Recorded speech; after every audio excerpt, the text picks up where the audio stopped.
Assalamualaikum all of you. Bismillahirrahmanirrahim. So another topic about personality disorder, that is dependent personality disorder. Signs and symptoms of personality disorder. Here psychologist Ariba Server, your coach trainer. So now we are discussing about what is dependent personality disorder, its signs, its symptoms, its causes, and some treatment and coping strategies about the dependent personality disorder, that is denoted by DPD. Now we are discussing dependent personality disorder cluster C का personality disorder है, जिसमें mental health condition cause होती है किसी भी person की overly dependent on others people, दूसरों के ऊपर ओवरली डिपेंडेंट फील करना या बहुत ज़्यादा डिपेंडेंट हो जाना फिजिकली और इमोशनली नीड्स के साथ। पीपल जो डिपेंडेंट पर्सनालिटी डिसऑर्डर से गुजर रहे होते हैं वो उनको डिसीजन मेकिंग में बहुत प्रॉब्लम होती है, वो हेल्पलेसनेस और अलोन फील करते हैं, एवरी टाइम इनकेपेबल होते हैं किसी भी एक्शन को करने में, किसी भी डिसीजन को बनाने में, और जो है वो ओवरवेलमिंग होते हैं दूसरों को लेकर, अपनी तमाम तर नीड्स के लिए, अपनी केयर, अपनी हर चीज़ के लिए जो है वो दूसरों पर डिपेंड करते हैं, यानी कि इस तरह का फ्रेज करते हैं कि don't go I will be better, अगर आप उनके साथ रहेंगे तो वो ठीक है, अदरवाइज़ नहीं। Symptoms of dependent personality disorder जो है वो these are some of the symptoms of dependent personality disorder, जो कि एमन डर्मस ने जो है वो लाइसेंस क्लिनिकल साइकोलॉजिस्ट है जिन्होंने इसके बारे में जो है वो रिसर्च कंप्लीट की थी about the symptoms of dependent personality disorder.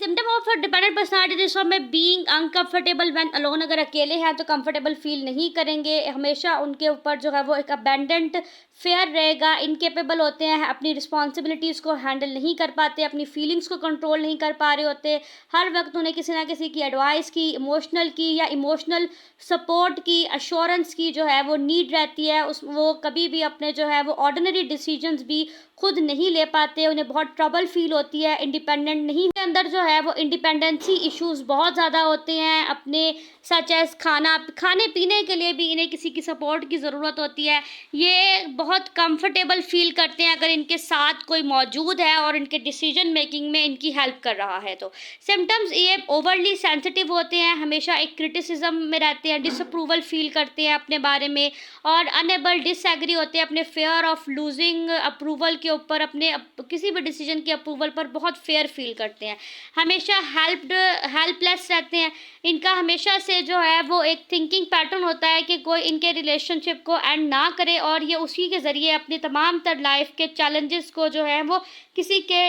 सहारे से ही कंप्लीट कर सकें। इनके अंदर सेल्फ कॉन्फिडेंस जो है वो बहुत कम होता है, पर मिस्टेक हो जाते हैं अपने तमाम तर आउटलुक्स के ऊपर। नेक्स्ट आता है कॉजेज़ एग्जैक्ट कॉज तो डिपेंडेंट पर्सनालिटी डिसऑर्डर का अभी तक नॉन नहीं है। सो इसमें जो कंट्रीब्यूट करते हैं वो डिफरेंट रिस्क फैक्टर्स होते हैं जो कि इस कंडीशन को डिवेल्प करते हैं जो है वो डीपीडी के अंदर।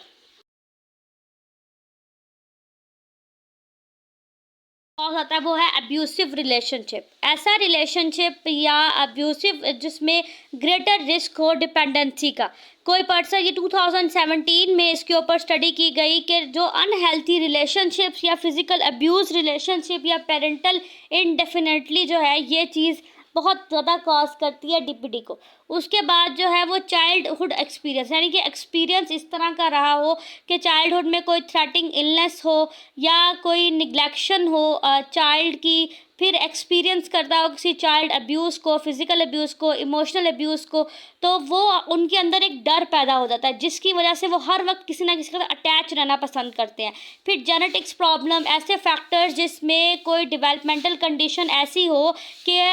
एंजाइटी डिसऑर्डर हो जो है वो जेनेटिक्स के अंदर, या कोई कंडीशन लो रिस्क टॉलरेंस हो, हेरिडिटी प्रॉब्लम हो, तो ये चीज़ें हो सकती है। उसके बाद कल्चर प्रैक्टिस में सम टाइम ऐसे सोशल रिलीजन कल्चर प्रैक्टिसेस होते हैं जो बहुत ज़्यादा फ्रेजेस पैदा कर देते हैं, सुपरवर्शंस होते हैं अथॉरिटी और रिलायंस के ऊपर, जो जिसमें जो है वो पोलाइटनेस और पैसिविटी जो सिम्टम्स बहुत ज़्यादा नज़र आ रहे होते हैं, किसी का आपके ऊपर बहुत ज़्यादा जो है वो प्रेशर रखना, और ये डिपेंडेंट पर्सनालिटी के ऊपर आते हैं क्योंकि जब आप किसी के कहने में ही चल रहे होते हैं सिर्फ, तो वो जब आप बड़ी एज में आते हैं तो फिर वो आपको एक आदत पड़ जाती है कि कोई आपको कुछ कहेगा, बताएगा, तभी आप वो डिसीजन ले पाते हैं, वरना आप डिसीजंस जो है वो अपने नहीं ले पा रहे होते हैं, अपनी चीज़ों को सेट नहीं कर पाते होते हैं, आपके अंदर पोलाइटनेस नहीं होती, कॉन्फिडेंस नहीं होते। ये तमाम तर कल्चरल प्रैक्टिस प्रॉब्लम की वजह से भी जो है वो डीपीटी हो सकता है। उसके बाद इसकी डायग्नोसिस आ जाती है। डिपेंडेंट पर्सनालिटी डिसऑर्डर का जो मेंटल हेल्थ प्रोवाइडर्स हैं वो जो हैं वो उसके साइकोलॉजिकल एवोल्यूशन करते हैं, इसके सस्पेक्ट्स के ऊपर आकर लव्ड वन कंडीशंस के अपनी अपॉइंटमेंट करते हैं जो मेंटल हेल्थ केयर प्रोवाइडर है, डॉक्टर्स के रेफरल्स के ऊपर। तो इसकी जो है वो असेसमेंट की जाती है तमाम तर कंडीशंस चेक करने के बाद। अकॉर्डिंग टू डॉक्टर डर्मस जो है वो ये डायग्नोसिस प्रोसेस इन्वॉल्व करता है डिफरेंट चीज़ों